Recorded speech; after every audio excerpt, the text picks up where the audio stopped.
Buenas tardes desde Miami, Perú.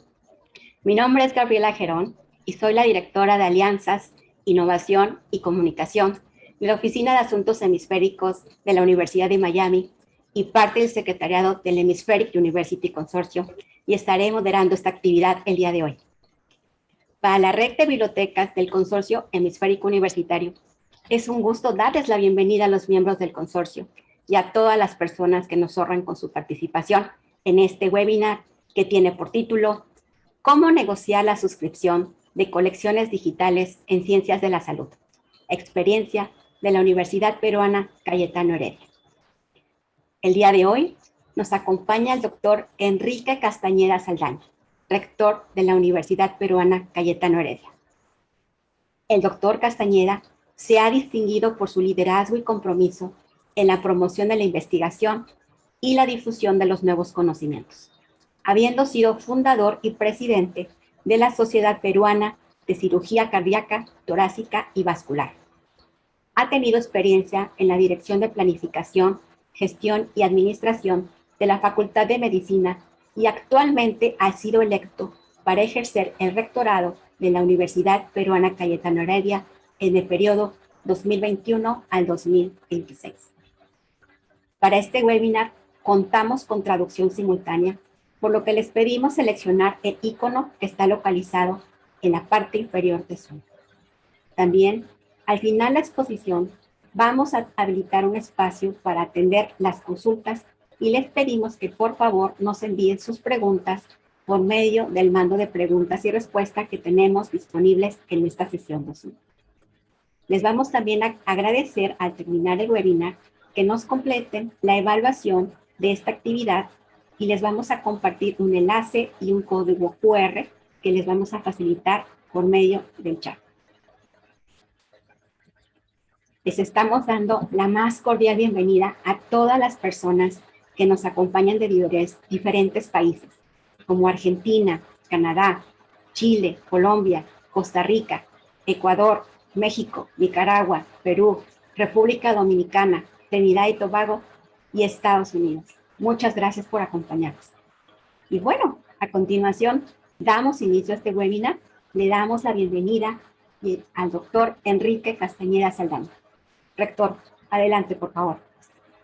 Muchas gracias, doctora Gabriela Astrón. Muchas gracias a todos los amigos de Hemispheric University Consortium. Y muy agradecido por la invitación y poder compartir la experiencia que hemos tenido en la Universidad Cayetano Heredia respecto a la negociación para implementar nuestra bibliografía, tanto digital como física en la universidad. Vamos a compartir esta experiencia y espero que podamos también tener algunos comentarios luego de la exposición. Esta experiencia nace cuando ejerzo la dirección administrativa de la Facultad de Medicina y como tal teníamos que evaluar las suscripciones que negociábamos con las editoriales cada año.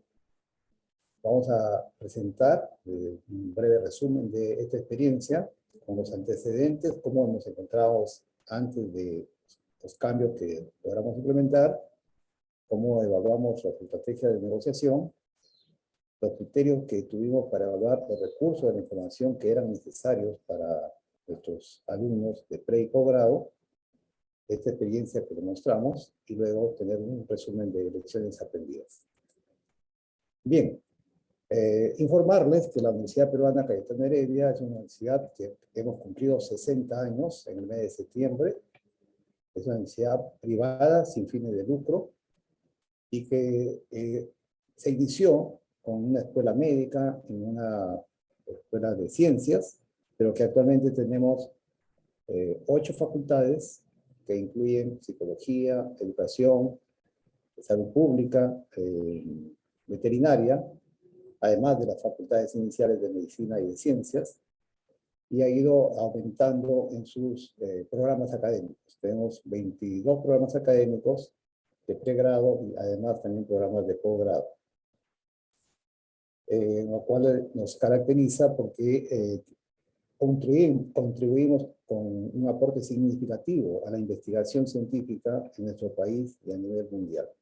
Por lo cual estamos considerados en los rankings internacionales en una ubicación preferente. Bien, los antecedentes que podemos mencionar, que hasta el año 2015 las suscripciones eran directamente gestionadas por parte de la Facultad de Medicina y la biblioteca tenía un rol más de acopiador de todas las suscripciones que se hacían. Estas suscripciones habían sido por varios años, tanto a nivel de libros o revistas físicas como electrónicas, que se han ido incrementando progresivamente, pero no había mucha coordinación con la biblioteca. Comenzamos un trabajo primero a nivel de la biblioteca para poder acercarse y hacer un trabajo más colaborativo con el área académica de la universidad, de la Facultad de Medicina específicamente, y revisar qué suscripciones teníamos, qué grado de uso teníamos con las suscripciones y cómo estas impactaban en nuestra formación de nuestros alumnos de pre y posgrado. Entonces, a partir de ese trabajo, se nota un incremento significativo de los recursos, ¿no? Y incorporamos los indicadores de uso como valoración importante para tener en cuenta en los años venideros. Ya al llegar al 2021 hemos incrementado significativamente el uso, tanto los recursos electrónicos como el grado de uso, y un aspecto principal importante en ello ha sido un programa intensivo de capacitación para los alumnos, para los docentes, y esto ha sido una forma repetitiva, de tal manera que permita y facilite el acceso de estos recursos a los usuarios. Entonces, esto ha sido un cambio muy importante, ya con un trabajo coordinado entre la parte administrativa, la parte académica y la biblioteca. Esto se puede ver en las métricas, ¿no? En las métricas. Entonces, aquí se observa claramente cómo se incrementa el nivel de uso en consultas en las diferentes revistas o acceso bibliográfico que tenemos en la facultad y que están en la biblioteca. Fíjense, prácticamente duplicamos el nivel de uso en los últimos, del año 19 que está aquí al año 21. Esto es importante porque esto lo estamos haciendo en todas las suscripciones. Evaluar el grado de uso, obtener métricas con un seguimiento muy personalizado para que los académicos, los coordinadores de cursos, también estimulen a los usuarios directos en el mejor uso de las referencias bibliográficas. ¿Cuáles han sido las estrategias de negociación más importantes? Primero, teníamos que identificar la modalidad de suscripción. Si eran suscripciones permanentes o suscripciones temporales. A veces eran anuales, la mayoría son de renovación anual. Algunas hacíamos contratos de renovación por tiempos más largos para conseguir mejores posibilidades de negociación. En el punto de vista financiero, podíamos hacer negociaciones de 3 años para que no tener que cada año estar negociando la suscripción. O sea, un proceso un poquito más largo, que era beneficioso para la editorial como también para nosotros. Un aspecto importante era analizar los requerimientos técnicos que aseguren estos productos. O sea, que lo que se está ofertando realmente podamos usarlo y que la tecnología esté de acuerdo al nivel de lo que nos ofrecían las editoriales. Un aspecto también es importante si en algún momento tomamos la decisión que un recurso electrónico ya no podía continuar porque su nivel de uso era muy bajo, porque los usuarios encontraban dificultades en su uso, y eso lo teníamos en cuenta para la siguiente negociación, cuando íbamos a decidir suprimir su uso, su suscripción. Entonces, para todo ello teníamos que tener habilidades para una negociación que nos llevara a un proceso adecuado y beneficioso para la Facultad de Medicina. Entonces, aquí tenemos algunos aspectos importantes que debemos tener en cuenta. Un primer punto es el presupuesto. Habíamos revisado nuestro presupuesto que destinábamos a referencias bibliográficas, bordeaba 1 millón de soles. Este presupuesto veíamos en qué mejor manera podíamos utilizarlo, revisando las métricas de uso. Era importante, ¿no? Cómo podíamos incrementar los recursos electrónicos. O sea, con el presupuesto tener un mayor número de recursos electrónicos. Cómo podíamos generar con los proveedores una fidelización y una empatía que nos llevara a una negociación favorable, ¿no? Y a la vez importante es la satisfacción de los usuarios. Evaluábamos muy de cerca con los estudiantes qué satisfacción tenían con lo que estábamos brindando. Ha sido progresivo el acceso remoto ilimitado, porque en algunos momentos, por ejemplo, algunas suscripciones solamente se podían ver en campus, dentro del internet de la universidad, pero no extra campus. Eso ya era una limitante.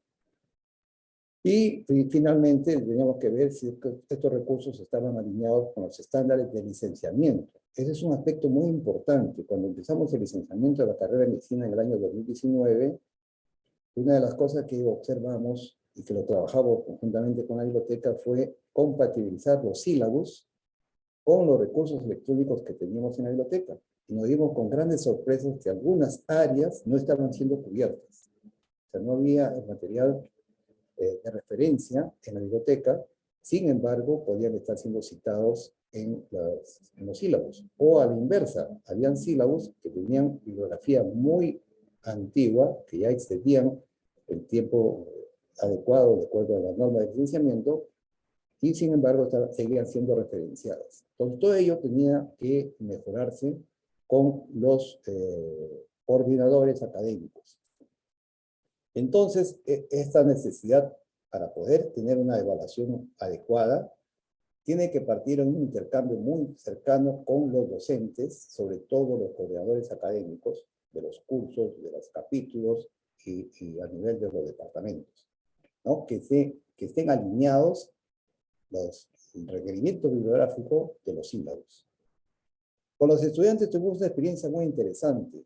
Cuando comenzamos a evaluar su satisfacción de uso, encontrábamos que ellos en algunos puntos valoraban mucho que las suscripciones tuvieran algunos componentes como de autoaprendizaje o de autoevaluación, que algunos no lo ofrecían. Y por propia iniciativa de ellos, nos sugirieron algunas otras referencias que comenzamos a explorar y encontramos en el mercado que realmente habían productos que sí ofrecían ese tipo de modelos, que además de tener referencias, permitían al estudiante procesos de autoaprendizaje y autoevaluación. Eso era un indicador muy importante que lo incorporamos como requisito para las negociaciones con algunas editoriales. Y el otro aspecto importante era ya socializar a nivel de los decisores políticos, para presupuesto, para alinear los recursos que debía tener la biblioteca con este proceso académico y con las necesidades de los usuarios. ¿Qué criterios podíamos tener para las editoriales? Un aspecto importante era la cobertura, qué tan accesible era el recurso, si había interactividad con el usuario. Habían algunos recursos que nos ofrecían una mejor interfase de uso con el usuario, si podía generar su propio usuario que pudiera hacer un seguimiento y una propia identificación del usuario dentro de esa plataforma de editorial. El servicio de soporte al cliente era muy importante. Si a lo largo del año que hacíamos la suscripción, las editoriales ofrecían algún servicio de soporte, capacitación, que era importante tener en cuenta, tanto para el equipo de biblioteca como para los usuarios, ¿no? ¿Qué tan alto era el tema de recuperación de las citas bibliográficas, de las referencias? Y muy importante, pues, la autoría. Entonces, todos estos aspectos los hemos tenido en cuenta. Primero, responder las demandas de los usuarios. Nuestros principales usuarios fueron los alumnos, pre y posgrado. Tener los recursos electrónicos útiles, que sean variados, actualizados. Tener una garantía de calidad de los contenidos, ¿no? Y lo último que hemos señalado es contar con métricas de uso. Siempre referíamos a las empresas que necesitábamos tener una métrica permanente para poder evaluar y sobre todo en los siguientes años decidir la renovación, o como hemos mencionado, en algunos casos tomamos la decisión de anular algunas suscripciones. Entonces, esta experiencia que mencionamos viene del 2016, que se inicia el trabajo, sobre todo ya en reuniones técnicas, ¿no? Lo primero que hicimos fue presentar a las autoridades, vicedecanos, jefes de carreras, de pregrado, posgrado, los indicadores de uso, donde nos encontramos con muchas sorpresas. Algunas suscripciones tenían muy bajo uso y eran algunas porque no habían sido suficientemente mostradas a los usuarios. Algunos desconocían de que en la biblioteca se imprimían esas suscripciones, y ahí empezamos un trabajo muy cercano con los propios usuarios a través de las direcciones de pre y posgrado. Entonces, ese trabajo cooperativo entre biblioteca y facultad nos permitió incrementar tanto el número de recursos como las renovaciones y también el seguimiento en cuanto a el nivel de uso de las mismas.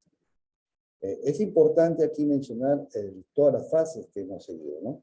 Primero, con todos los proveedores que explorábamos, con la ayuda de, en este caso ya especializada de la biblioteca, tener reuniones donde nos presentaban sus productos, y un aspecto importante que hacíamos era el uso en prueba, de tal manera que nos dejaban una ventana de uso que era para algunos decisores, jefes de carrera, vicedecanos, coordinadores académicos, de pregrado, posgrado, de tal manera que tuvieran un periodo de entrenamiento. Y en algunos casos también incluíamos a algunos líderes estudiantiles para que pudieran probar el producto por un periodo de un mes, no, a veces hasta de 2 meses. Entonces, analizamos la pertinencia, ¿no?, de optar siempre por la mejor compra. Si era necesario, en algunos casos, sobre todo en suscripciones de libros que se van a perpetuar, pero hacíamos siempre el análisis costo-beneficio. Era muy importante, remarco, la coordinación con los docentes para conocer de cerca sus requerimientos. Algunos docentes desconocían algunas suscripciones o las ventajas que podían ofrecer. Por ejemplo, en anatomía tuvimos que hacer un trabajo muy fuerte porque había mucha resistencia al cambio. Estaban acostumbrados a los atlas tradicionales. Además, habíamos dotado a esa unidad de anatomía ya de otros elementos técnicos que permitían atlas ya en 3D, por ejemplo, y no eran muy utilizados. Tuvimos que hacer todo un trabajo de mejorar su capacitación con los docentes para optimizar el uso de esos recursos. Entonces ahí viene todo el plan de formación de usuarios, ¿no? Como hemos mencionado, es importante el grupo docente, no descuidarlo, porque tenemos de todos los grupos de docentes que son muy hábiles con la tecnología, con la novedad, con la información, y también que pueden haber un grupo que mantienen técnicas tradicionales. Los alumnos felizmente son muy proclives al cambio y a la mejora, son los digamos, más fáciles de adaptarse y explorar los nuevos recursos. Y finalmente, después de una evaluación, con todos los indicadores de métrica, de número de consultas, vamos analizándolo año a año y vamos a tomar las decisiones. Entonces, los desafíos siempre eran, teníamos un presupuesto, había que orientar el mejor uso del mismo, decisiones sobre qué suscripciones mantenerlas para renovarlas, ¿no? Siempre había la expectativa de los usuarios de implementar cada año nuevas renovaciones. En los últimos años hemos tenido nuevas suscripciones, siempre buscando estas ventajas, y enfrentarnos a las políticas de las editoriales, porque las editoriales en los últimos años han tenido una política de incremento progresivo de sus tarifas, de sus precios en las suscripciones. Entonces ahí había que también tener un balance para poder negociar con ellos, ¿no? Y esta política de incremento es exponencial, ¿no? Y lo que ya mencioné, ¿no?, la renuencia de los usuarios al uso de algunos recursos electrónicos. Entonces, todos esos aspectos teníamos que enfrentarlos como desafíos, en el área interna y luego también en el área de negociación con las editoriales. Entonces, como ustedes ven, es un trabajo bastante interesante que hemos hecho de poder primero trabajar todo el aspecto interno y luego trabajar también la negociación directa ya con las editoriales. Hay un aspecto importante que el bibliotecólogo debe estar pues, capacitado, actualizado y con todas las técnicas adecuadas para dar ese soporte a la parte académica, ¿no? Ha sido muy importante la difusión de los recursos electrónicos. En toda esta etapa, las capacitaciones del equipo de bibliotecólogos ha sido muy, muy importante para todos los niveles, para todos los usuarios, tanto alumnos como docentes, ¿no? Y en este rol es un proceso importante que se va aprendiendo cada día y a la vez, y no solamente ya en un rol tradicional, sino en un rol cada vez más activo. Y eso adaptándolos al perfil del docente, que cada vez es mucho más cambiante, sobre todo en estos 2 últimos años que hemos vivido de virtualidad, involucrando cada vez a más áreas, no solamente quedándonos en los niveles directivos altos, sino yendo hasta los coordinadores o jefes de cátedra, o sea, los coordinadores de cursos o de capítulos. Entonces, esta ha sido la experiencia que puedo compartirles a ustedes y estoy atento a sus comentarios, preguntas, así que muchas gracias nuevamente, reitero, por esta invitación.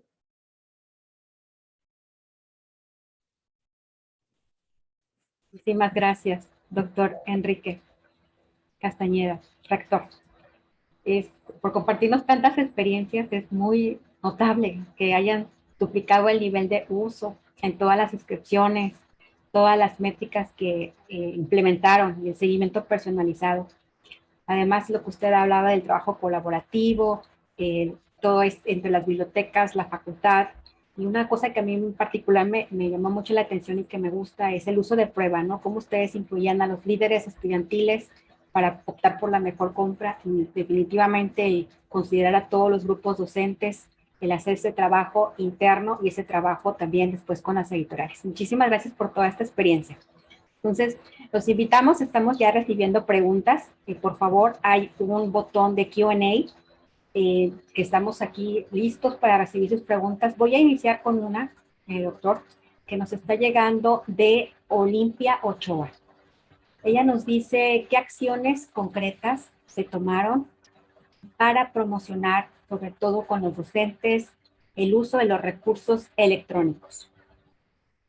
Bien, un primer aspecto era mostrarles los diferentes beneficios de las suscripciones. Les mostrábamos, por ejemplo, lo que hacíamos en anatomía, ¿no? Todos los tipos de suscripciones, ellos se habían acostumbrado a una sola, querían mantener una sola suscripción. Es como si uno se acostumbra a leer un periódico y quiere solamente leer ese periódico.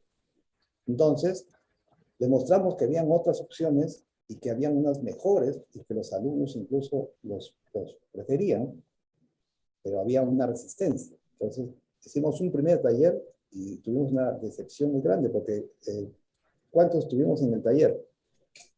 Uno solo. O sea, asistí yo solo y con el equipo de biblioteca. Okay. Entonces, tuvimos una gran decepción porque dijimos, bueno, se preparaba este taller con la editorial que va a venir, va a presentar sus nuevos recursos y no había participado ningún docente de anatomía. Entonces tuvimos que hablar con el jefe de la sección, con el vicedecano, con las autoridades, y decirle, bueno, esto es una decisión política que tiene que ser implementada desde el más alto nivel. Así que la siguiente capacitación ya no es voluntaria, sino es obligatoria. Entonces fue una decisión ya de involucrarlos poco a poco en estos recursos.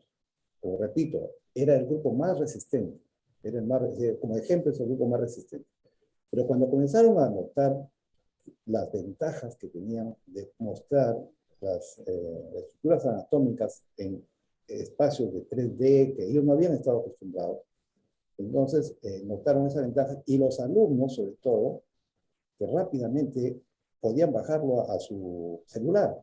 Podían tenerlo en su celular, podían tenerlo en su laptop. Entonces, eso dio un cambio tremendo. Habíamos tenido un programa que solo se abría en el aula de anatomía y solo se ponían en las pantallas, que habíamos comprado unas 15 pantallas digitales, y se habían acostumbrado a manejarla. Pero ahí solamente podían manejarla en ese ambiente. No tenía licencia para hacer uso en medios electrónicos que eran más modernos. Entonces, eso le cambió totalmente el modo de pensar. Porque ya al darse cuenta que la suscripción ya no era cerrada en un escenario, sino abierta, y que el alumno lo podía tener todo el tiempo haciendo su análisis, y no tenía que ir al laboratorio para tener acceso a esa suscripción, entonces ya dio un cambio total. Entonces, luego viene la capacitación intensiva, ahí sí, una capacitación ya comprometida, y finalmente se acostumbraron a esas nuevas versiones, a tal manera que comenzaron a solicitar otras versiones de otros programas. Entonces, fue una experiencia, yo creo, importante, pero es muy, yo creo, central apoyar al docente en este proceso de cambio. Es muy importante. Porque el alumno, yo creo que es mucho más maleable de acceder a esa nueva tecnología. Pero la mayor resistencia es en el tema de docentes. Muchas gracias. Como usted nos dice, gracias porque es una experiencia que creo que todas las universidades que nos acompañan se pueden identificar perfectamente. y ver cómo hay que identificar los diferentes tipos de profesores. Hay profesores que son muy innovadores, nosotros siempre les llamamos los champions en tecnología, y hay otros que hay que acompañarlos, ¿verdad? Y qué bonito que una vez que uno hace ese esfuerzo, ellos son después los que van a pedir mucho más. Permítame, le hago otra pregunta. Esta pregunta viene de Enrique Donoso de la Universidad San Francisco de Quito. Primero, quiere felicitarle por la clara e importante exposición. Y también quiere preguntar si ustedes tienen un programa informático que les permita generar métricas de uso que sean independientes de los informes que entregan los proveedores de los recursos electrónicos. Ya. Bien, de repente técnicamente no le podría dar la respuesta, lo maneja más el área de bibliotecas. Siempre nos han presentado ya las métricas de uso. Algunas son las mismas editoriales que ya se puede tener las métricas de uso porque ya uno tiene ahí cada vez que los alumnos o docentes hacen uso, y otras sí son propias de la biblioteca, ¿no? Porque tenemos, como ustedes comprenderán, una diversidad de editoriales. Entonces, así es. En las suscripciones más modernas, diríamos que ya se exige eso en la compra, que su suscripción tenga una métrica de uso. En las más antiguas, no existe eso incorporado, ¿no? Entonces, tenemos una combinación, podríamos decir ahí. Como usted lo mencionaba en su presentación, ese es uno de los requisitos que ustedes siempre les pedían en las editoriales, ¿verdad? Que les dieran sí. Esas métricas para poder precisamente tener esos resultados de haber duplicado la suscripción. Y por aquí acabo de poner en el chat exactamente la gente técnica de la biblioteca nos acaba de decir que es Exprosi lo que están utilizando. Ahí está, doctor, inmediatamente. Muchas gracias, Enrique, por esa pregunta. Mire, hay otra pregunta aquí de Eric Alonso Orellano. Me dice, ¿qué tipo de recursos especializados tienen suscritos? Se entiende que al ser de ciencias de la salud, además de libros y revistas, pueden contar con recursos interactivos o de otro tipo de contenido. Ya, un momentito. A ver, discúlpeme, se me venían para firmar unos documentos y le dije que me esperé. No se preocupe, déjeme repito la pregunta. Mire, nos dicen, Enrique Alonso Arellano, ¿qué tipo de recursos especializados tienen suscritos? Dice, se entiende que hacer ciencias de la salud, además de libros y revistas, pueden contar con recursos interactivos u otro tipo de contenido. Sí, como expliqué, es variado. En algunos, las suscripciones incluyen, por ejemplo, el tema de interactivo en videos, ¿no? Hay videos de autoaprendizaje. También en la parte interactiva, autoevaluaciones. Entonces, el alumno puede resolver una evaluación y luego tener una calificación y saber cómo va su progreso de aprendizaje. Eso, por ejemplo, fue a materia de 2019, que tuvimos reunión con el grupo de externado e internado, que son los últimos años, y nos pedían eso, ¿no? O sea, habíamos tenido un programa que habíamos comprado por fuera de la biblioteca, no era de la biblioteca, era un programa para autoaprendizaje de los alumnos, y era un programa en inglés que nos permitía que ellos tuvieran un aprendizaje y a la vez tenía dentro de ello unas calificaciones que el coordinador, el tutor, iba teniendo. Pero lógico, este programa se agotaba porque ya los alumnos como que conocían el programa y ya lo notaban muy rutinario.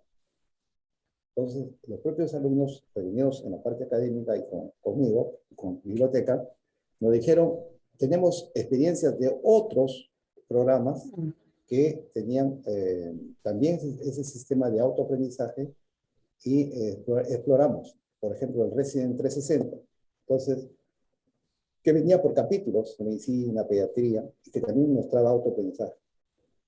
Hicimos la exploración a nivel de la editorial, nos hizo la prueba, verificamos que sí tenían los contenidos y lo que los alumnos requerían, y fuimos así variando. Entonces, como de la experiencia de un programa que era cerrado, ¿no? Fuimos abriendo un poco más y así hemos ido migrando en esta experiencia, digamos, cualitativa, yo diría, de ir mejorando la experiencia usuario, ¿no? Del mismo docente y del mismo alumno, Los con estudiantes. lo que negociamos como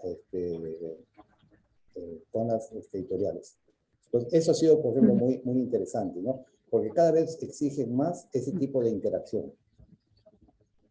Gracias, doctor. Y como usted dice, el tener también esa relación con las editoriales que les permiten probar todas estas nuevas tecnologías o nuevos servicios que tienen, pues también les permite validarlo, ¿no? Con los estudiantes o con grupos estudiantiles, los docentes, etc.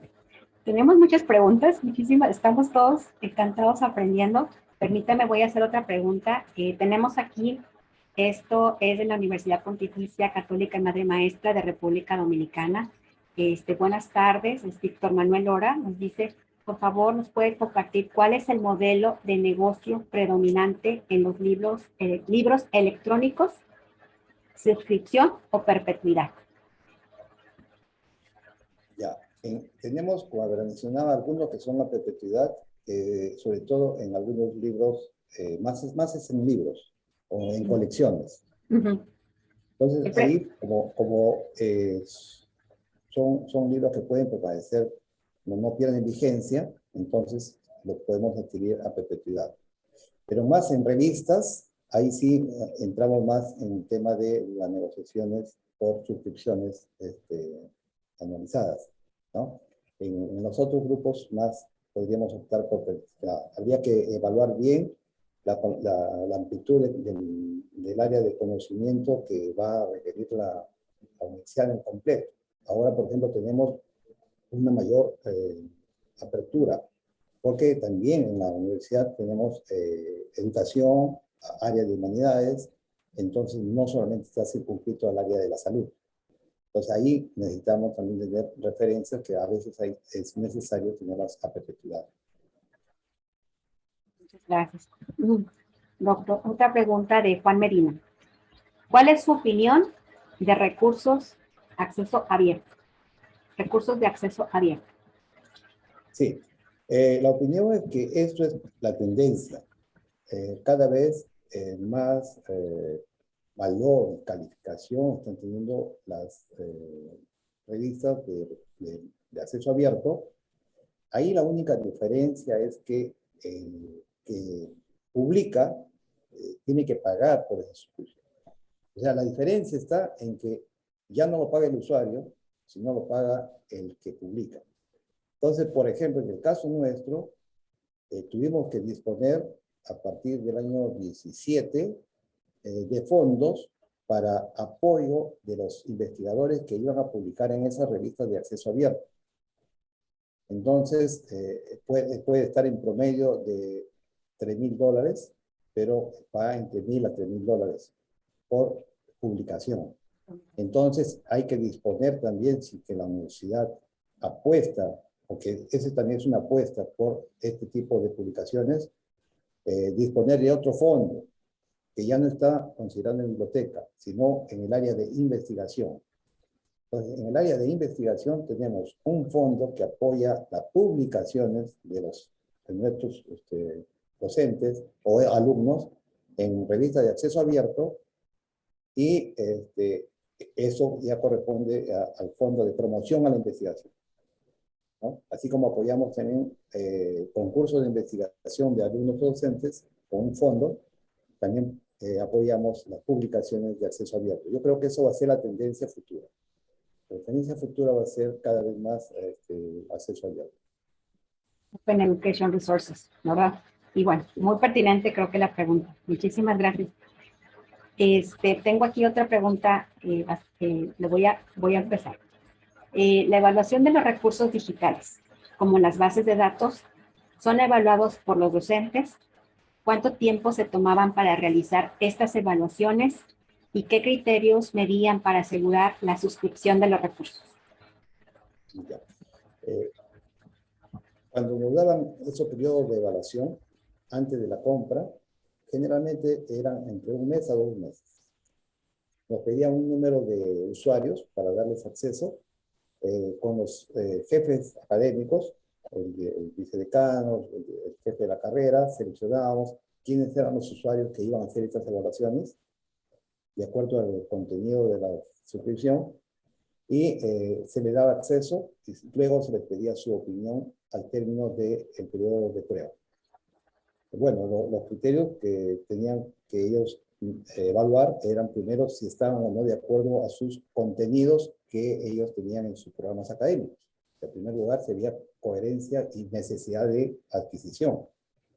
Si no eran repetitivos comparando con otros que ya teníamos, porque algunos pueden tener algunos contenidos ya que se repiten. Y qué grado de facilidad podían tener, ¿no? Y de validez científica también. Esto es un aspecto importante que ellos consideraban. Entonces, todos esos criterios al final nos daban un informe y ya nos reuníamos con biblioteca y tomábamos la decisión. Si después del periodo de prueba, si íbamos a una fase de negociación o simplemente decíamos que no, ya no seguíamos con un proceso de negociación. Entonces, tomábamos en cuenta este informe que nos daban desde el punto de vista académico. Muchas gracias, rector. Estamos aprendiendo muchísimo. Gracias por compartirnos esta gran experiencia. Creo que todos nuestros colegas estamos aquí viendo los comentarios. Una gran manera de cómo colaborar y medir y hacer, negociar estas suscripciones y uso de recursos. Aquí viene una pregunta, esta es una pregunta de Erika Alonso Arellano. ¿Podrían dar, por favor, un ejemplo de algún recurso donde tienen evaluaciones y autoaprendizaje? ¿Alguna suscripción? Un ejemplo. Un ejemplo, sí. Ya. Bueno, la suscripción de New England Journal tiene un capítulo de suscripciones de autoevaluación. Entonces, allí es una de las suscripciones, por ejemplo, que tiene dentro de sus capítulos el Resident 360 para proceso de autoevaluación. Es un ejemplo de autoevaluación, ¿no? Muchas gracias. Déjenme seguir por aquí, que están, por favor, los invitamos a que nos sigan enviando sus preguntas. Como ustedes ven, estamos aquí en esta conversación con el doctor Castañeda. Muchísimas gracias. Creo que cuando utilizan el modelo de negocio a perpetuidad, ¿sobre qué tipo de recursos aplican este modelo? Sí, como le decía, más en tipo de libros que son, y en algunos capítulos que son más de humanidades o ciencias que son conceptos que van a mantenerse en el tiempo, ¿no? Entonces, ese tipo son los que más vamos a perpetuar. Muy bien, gracias. Doctor, ¿podría darnos un poco más de detalles de cómo se logró incrementar el indicador de consultas de los recursos suscritos? Ya, yo creo que el gran esfuerzo ha sido el proceso de capacitación. Ya, como refería, teníamos, por ejemplo, un grupo de alumnos de posgrado que se conocen como los residentes, ¿no? Son los que hacen especialización en las áreas médicas. Y como están muy imbuidos en el trabajo asistencial en los hospitales, no necesariamente asisten físicamente a la universidad, sino están más en los campos clínicos. Pues con este grupo hicimos un trabajo de promocionar qué teníamos en la biblioteca, qué recursos habían y capacitarlos. Hacer talleres y esto con apoyo de biblioteca, del personal de biblioteca, capacitarlos en el uso y en la búsqueda. Entonces, cuando comenzamos a trabajar en ello, se notó un incremento significativo del grado de uso de recursos. Eso hay que repetirlo regularmente, porque los residentes son alumnos de posgrado que están en promedio 3 años. Y su nivel de uso varía de acuerdo al año académico. Claro, entonces cuando tienen mayor tiempo de búsqueda es a partir del segundo o tercer año que comienzan a hacer también sus trabajos de investigación. En primer año generalmente a veces tienen muy poco tiempo por la recargada labor asistencial. Entonces hay que estar capacitando constantemente porque la renovación, como usted comprenderá, es cada año ingresa un nuevo grupo y hay que estar capacitando.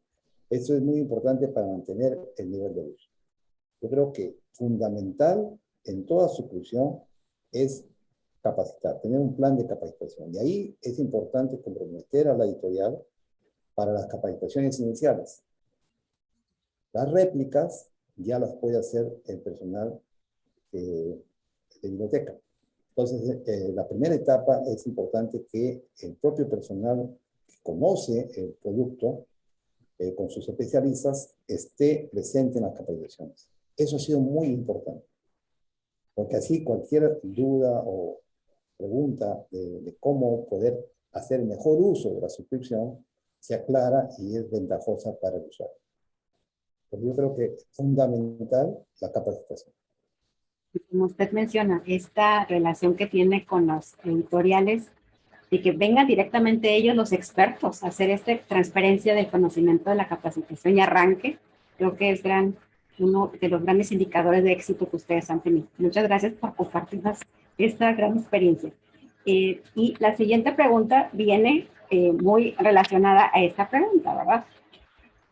¿Podría compartirnos algunas de las estrategias de negociación que ha utilizado con algunas de las editoriales precisamente para incrementar la adquisición de los recursos electrónicos? Ya. Es importante saber seleccionar con las editoriales porque a veces nos presentan paquetes aparentemente muy atractivos, ¿no? Es como cuando uno va a comprar a un supermercado y encuentra una oferta que hay 2+1. Pero ese uno que implica, a veces no tenía un verdadero valor. Entonces hay que saber apreciar mucho qué nos ofrecen, porque cuando hacíamos el batch entre lo que ya teníamos en biblioteca con otras suscripciones y lo que nos ofrecían, resultaban que muchos de los contenidos de las suscripciones ya estaban en la biblioteca en otra fuente.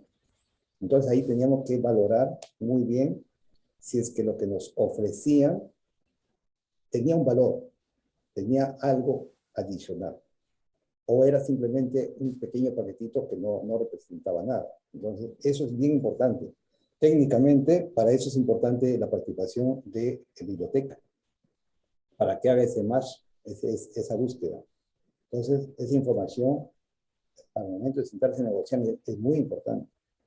¿De qué diferencia el producto A de una editorial al producto B de la otra editorial? Y cómo entre ambas pueden tener algunos puntos de entrecruz. Incluso, a veces, porque la pregunta anterior, nos podían señalar algunas bases que ya eran de acceso abierto. Entonces, teníamos que tener mucho cuidado en lo que nos están ofreciendo, ¿no? No, esto ya está, esto ya yo lo tengo por otra fuente, entonces lo que me estás ofreciendo no agrega ningún valor. Entonces hay que tener bastante cuidado en lo que nos ofrecen y separar lo que realmente es propio o que nos diferencia a ese producto que nos están vendiendo. Yo creo que eso es importante también. Como usted comparte, pues nosotros lo llamamos los briefings, ¿no? Toda esa preparación que hay previo a la negociación para que tenga esa información precisamente lo empodera, ¿verdad? A poder estar en la negociación con la información adecuada. Tenemos aquí, creo que es profundizando un poquito más en esa pregunta, doctor.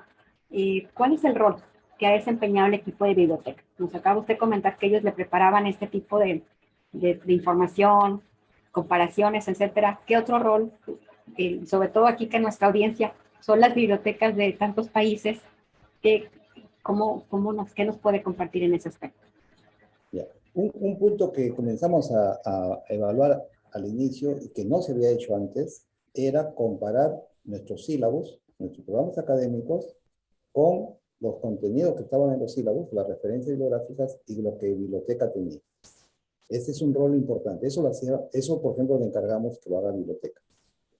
Entonces, ese fue un papel, un match importante. Y ahí descubrimos que, bueno, lo que mencioné, que habían revistas que no estaban en biblioteca y estaban siendo referenciadas en un sílabus. Eso legalmente no debería ser, porque si no ahí tenemos un problema de citar una revista que no la tenemos, o citar a revistas que eran, o referencias que eran muy antiguas, muy pasadas, y el académico no había actualizado sus sílabos.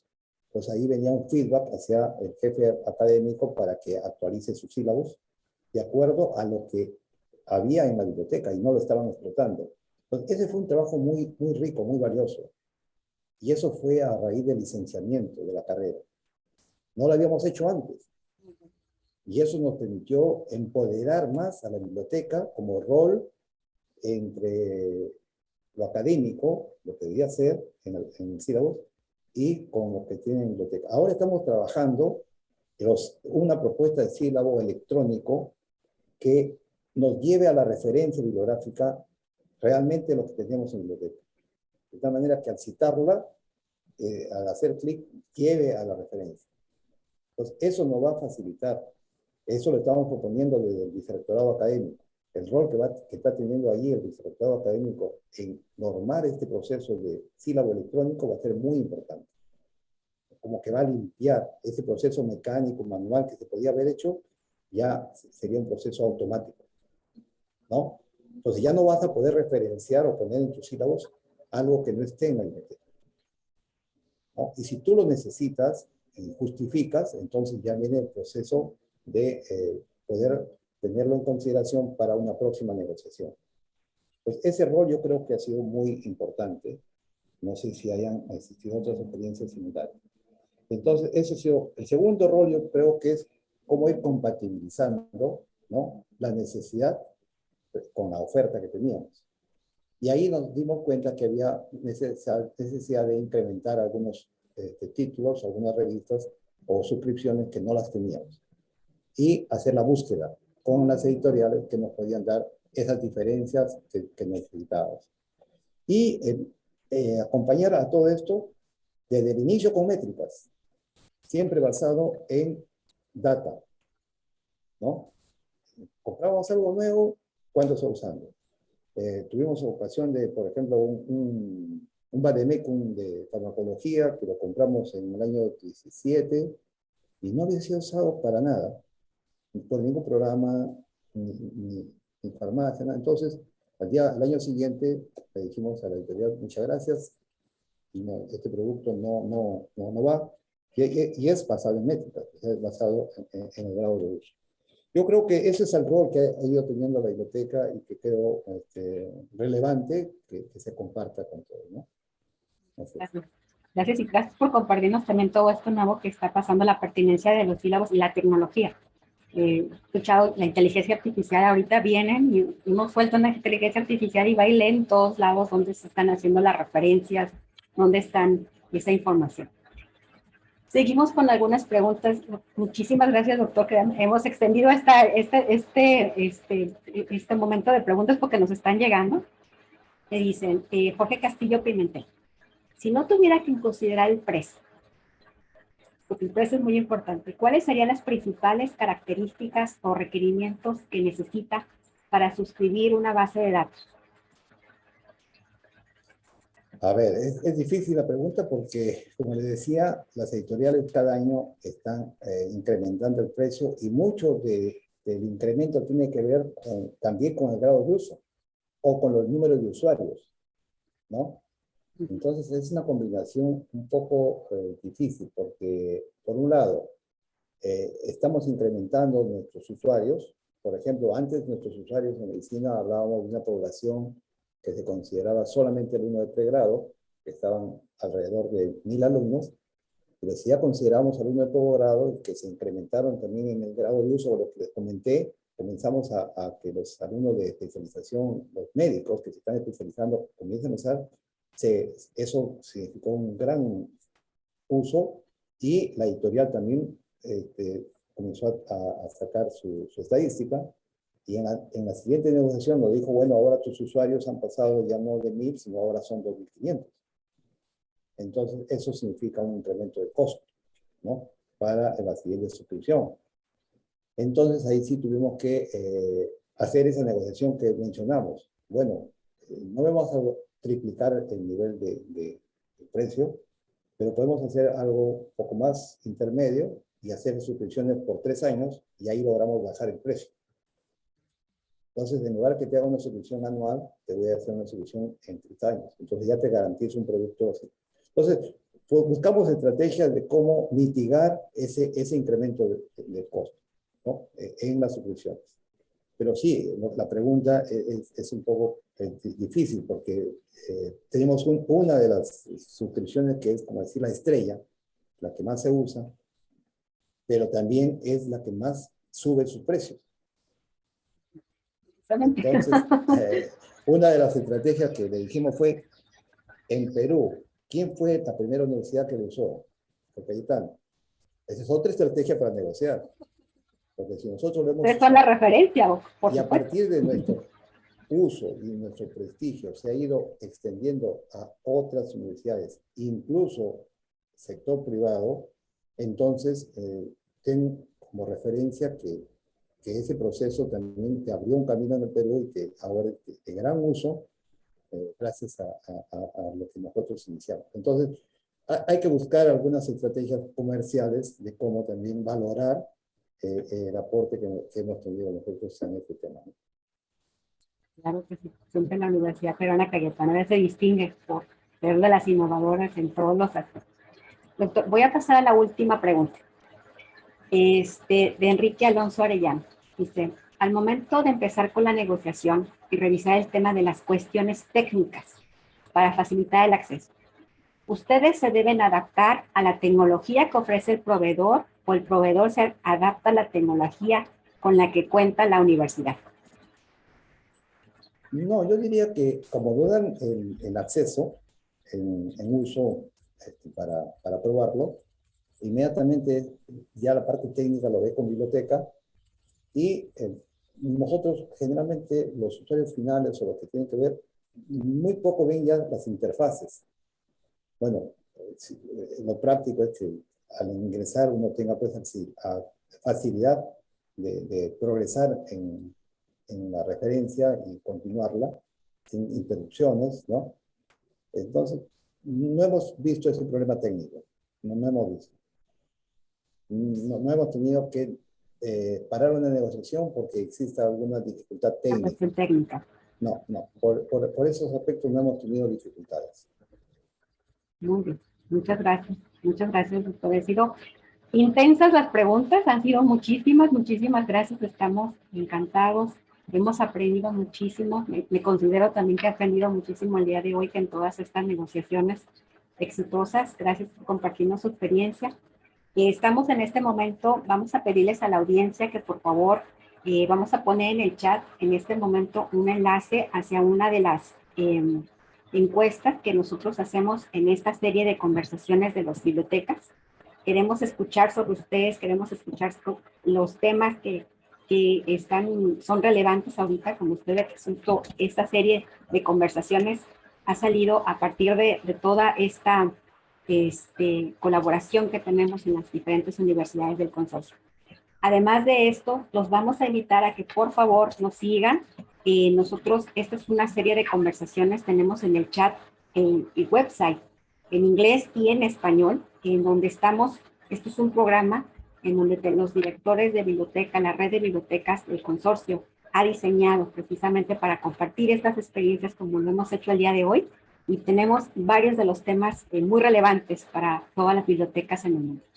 Entonces, con esto les pedimos por favor su participación en la encuesta, ahí está en el chat. Y bueno, doctor Castañeda, es un honor, estamos muy honrados, estamos muy contentos. Muchísimas gracias por habernos acompañado el día de hoy. Es un gran honor el nivel de un rector que venga en este evento y nos reafirme lo importante y estratégico que son las bibliotecas en las universidades, esta gran participación y colaboración que se tiene que tener con el cuerpo docente, con los decanos, con los profesores. Esto lo que usted tiene y lo reafirma, ¿verdad? Entonces, muchísimas gracias, estamos encantados. Ya no vamos a recibir más preguntas. Creo que estamos recibiendo más que nada felicitaciones en el chat por toda esta experiencia que nos ha compartido. Muchas gracias, doctor. Muchas gracias, rector. Muchas gracias. Muchas gracias a usted, doctora Gabriela Gerón. Gracias también al consorcio por la invitación. Muchísimas gracias, un honor. Y bueno, pues a toda nuestra audiencia, muchísimas gracias por acompañarnos. Los esperamos. Vamos a tener otros webinars. Vamos a estar también compartiendo esta grabación. Y bueno, hay muchísimo. Es un programa muy completo. Tenemos muchos grandes resultados y los acompañamos, por favor, a que nos sigan en las redes sociales. Síganos también en nuestro website. Vamos a estar promoviendo próximos eventos próximamente. Muchísimas gracias y buenas tardes y buenas noches a todos desde Miami y desde Perú. Hasta luego. Gracias, doctor. Hasta luego. Gracias a todos. Hasta luego. Gracias. Gracias.